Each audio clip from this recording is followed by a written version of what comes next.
What if I told you the next financial collapse is already in motion and the winners have already positioned themselves? They told you the market was safe. They told you this time was different. But the same names, the same signals, the same strategy has repeated 3 times in the last century. Joseph Kennedy in 1929, Michael Burry in 2008, and a new circle of billionaire investors today. They didn't predict the crashes, they prepared for them. So the real question isn't when the next collapse happens, the question is who already positioned to profit from it.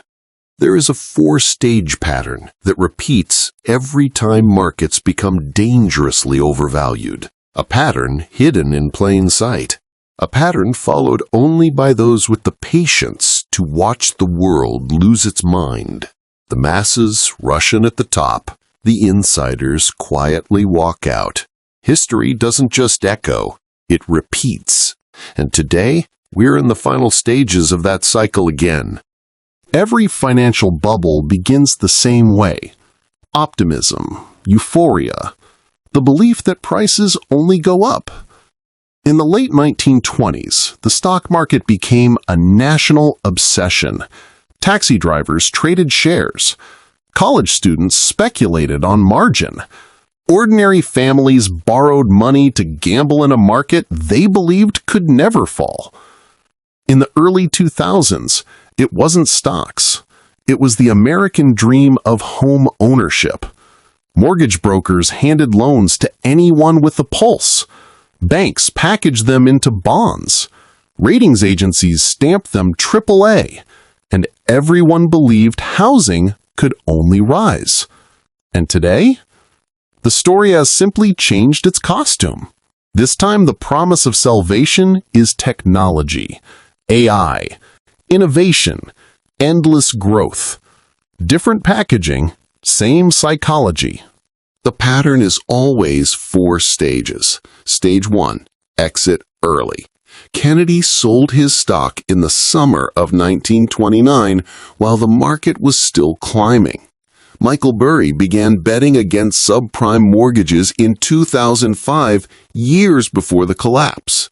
Warren Buffett, Jeff Bezos, and Mark Zuckerberg have spent the last 2 years selling billions of dollars in shares, while the public continues to buy the dip. Stage 2, buy insurance. Kennedy shorted stocks before the crash.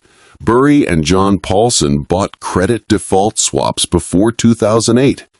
Today, institutional investors are loading up on put options, VIX calls, and insurance against commercial real estate defaults. Stage 3, target the weak.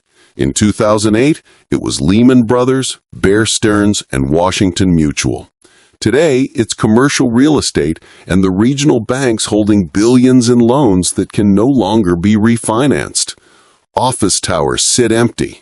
Loans are coming due at triple the interest rate.